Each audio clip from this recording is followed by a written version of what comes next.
Hello, this is Jo from Daisy, and yes, you really are witnessing me rip out one of my pre-done January 2024 spreads from my journal.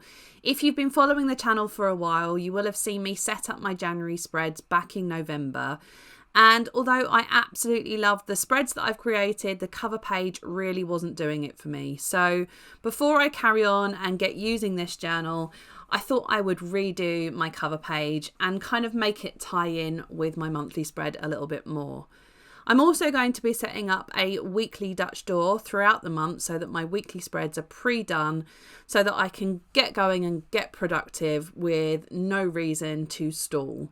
So the very first thing that I'm going to be doing is creating this cover page using some stencils from our Tazuru monthly subscription box. If you are new to Daisy, we are a UK-based small business.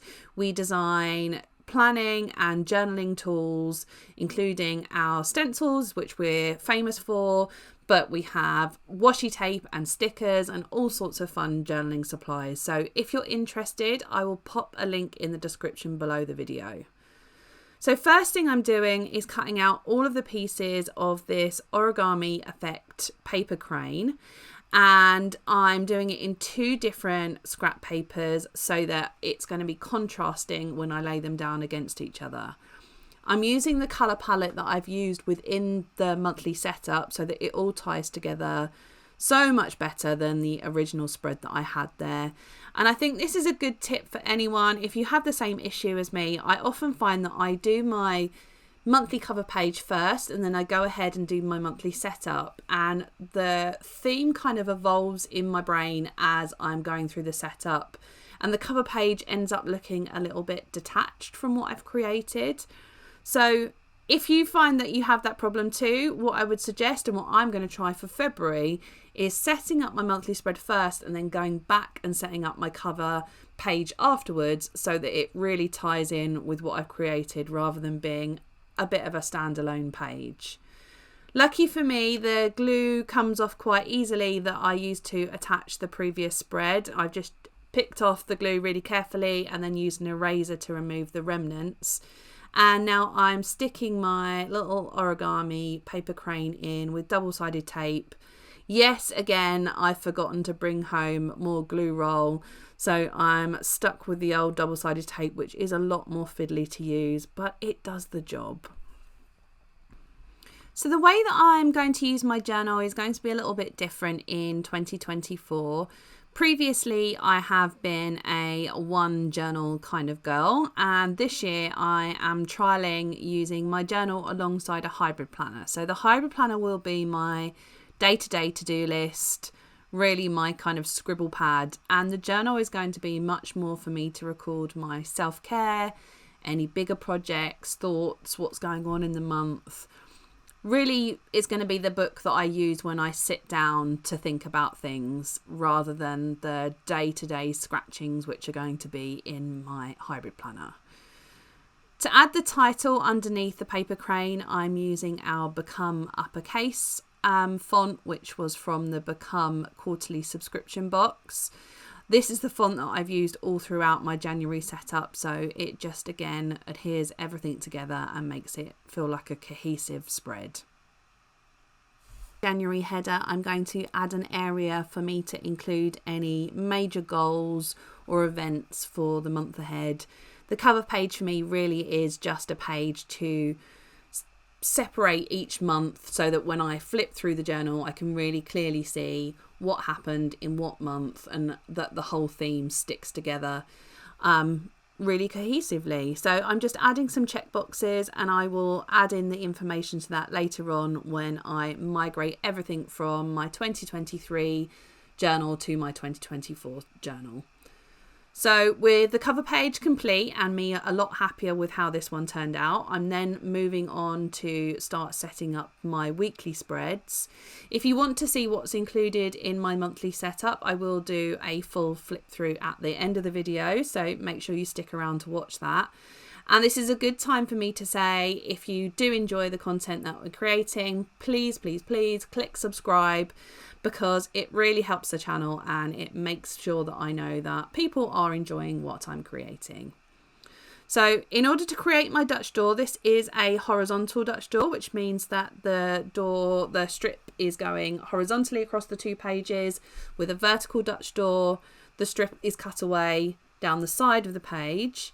And I've cut that across, and I don't cut this section away. I actually stick it down, as you will have just seen me do, onto the reverse page. This means that you haven't got big steps in your journal where you've removed pieces of paper.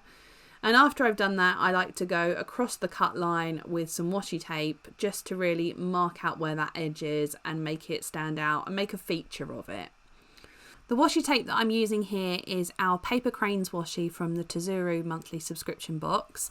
Everything within our subscription boxes matches really nicely with everything from inside our quarterly box, and these are actually the skinny washi tapes that were an add-on to the quarterly subscription, and you can see they coordinate really nicely. Isn't that pretty?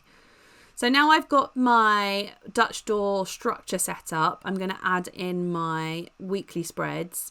And because I'm not writing big to-do lists in my weekly spreads, because I'm going to be using my hybrid planner alongside it, really each weekly spread is just a place for me to write and reflect what is going on each day and what the major focus is for the week. And in the panel across the top of the Dutch door, that's where I'll be adding in, again, any key data that I will want to refer to as the month goes on.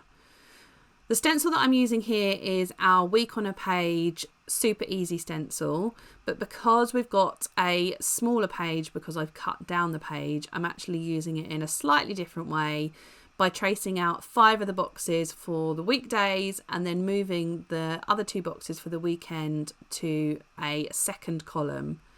There's then going to be a space at the top of each of these pages for me to write my big 3 for the week and also the week number so that I can refer to what week I'm looking at any one time. And I plan on doing that throughout this whole journal so that it will go 1 to 53, because I think there's actually 53 weeks in the year, not 52.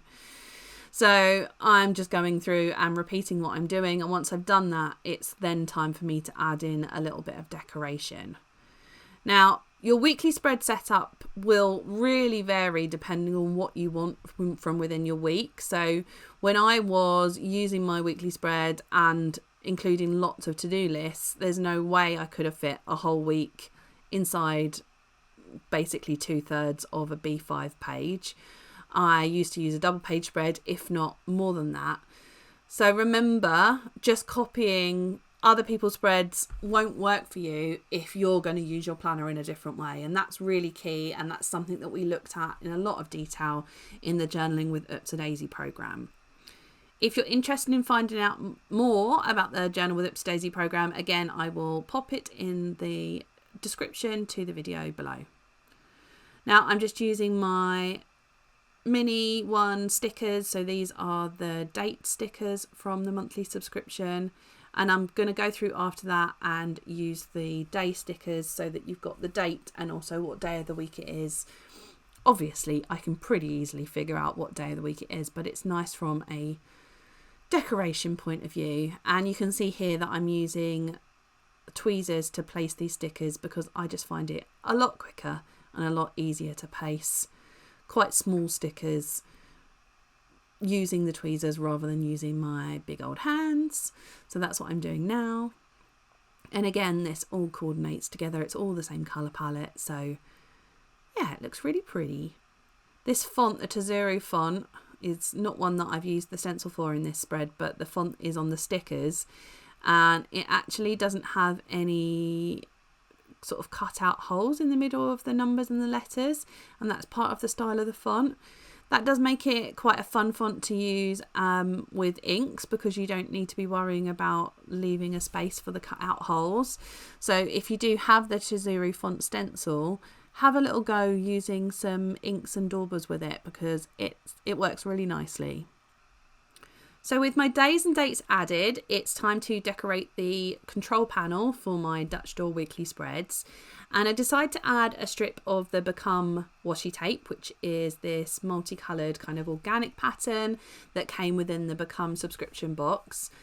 And at this point, I decide that actually I want to move the Tazuru paper crane washi tape to my hybrid planner and use the Become washi tape exclusively in my journal.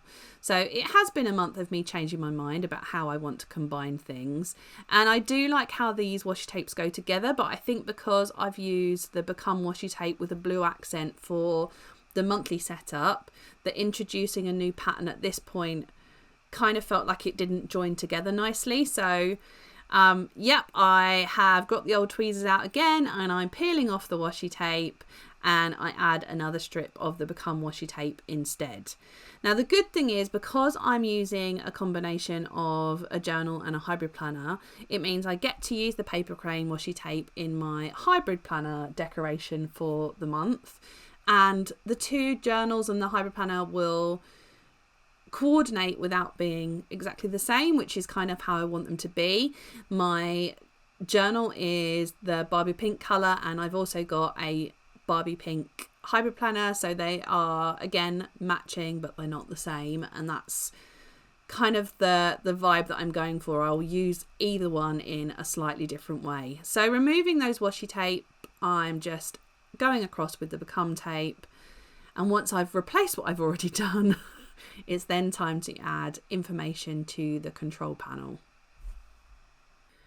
The control panel of a Dutch door spread is basically the area that you will see no matter which way the pages are folded. So for a horizontal Dutch door like this one, it's the strip across the top of the page. And for a vertical Dutch door where you cut away the side of the page, it'll be the strip down the side that you'll always see no matter which page you're looking at within the Dutch door. The way that you use that area really depends on what you're using the spread for. It could be that you use it for trackers or goals or things that you'll want to see or use every week throughout the month. Or it could just be that you use it for a decorative header, so that again, it stops you having to decorate every page within the spread, because you'll always see that decorative element no matter which way the pages are turned. So you can see for this, I've added in a Jan 24 header using the Become font again, and I'm just adding in the number of the week. So I will carry this on throughout the journal so that each week has its week number, so that I can easily refer to that if I'm doing anything from a work base. And I'm colouring those in just so that they've got a bit of contrast to the header at the top. And also I've used a combination of the Become font where the middle is coloured in black, and also the Become font where I've just used outlines within the main body of this monthly spread. So again, it's carrying on the styles that I've used in the previous pages through to the weekly spread, just to make it all really stick together. So I've used a little decorative sticker. This was from our Become subscription box, and it says small steps lead to big change, and I'm adding a strip of our horizontal dates washi tape so that I can track a habit across the top of that spread, and I'm colouring in the Jan part of the header so that it's the block black, and I'm going to leave the 24 just the outline, so that again I've got that contrast.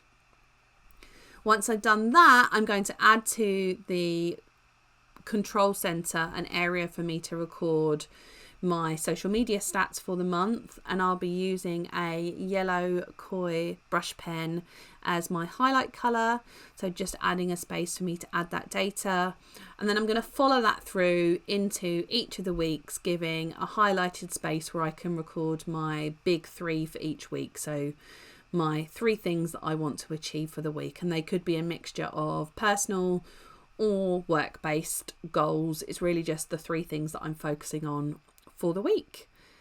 And that's it, and it's time to look at the finished spread, and I'm going to take you a flip through from the very beginning. So this is my cover page that you saw me create at the beginning of this video, and then the monthly spread is a waterfall effect Dutch door, so each page is slightly wider than the last. I've got a flip out for my habit for the month, got an area for goals, a master to-do list, and then there's the Dutch door that you've seen me create today. I really hope that you enjoyed this video and enjoyed seeing a little bit behind the scenes of how I change my journal when it's not working for me, and I'll catch you again very, very soon.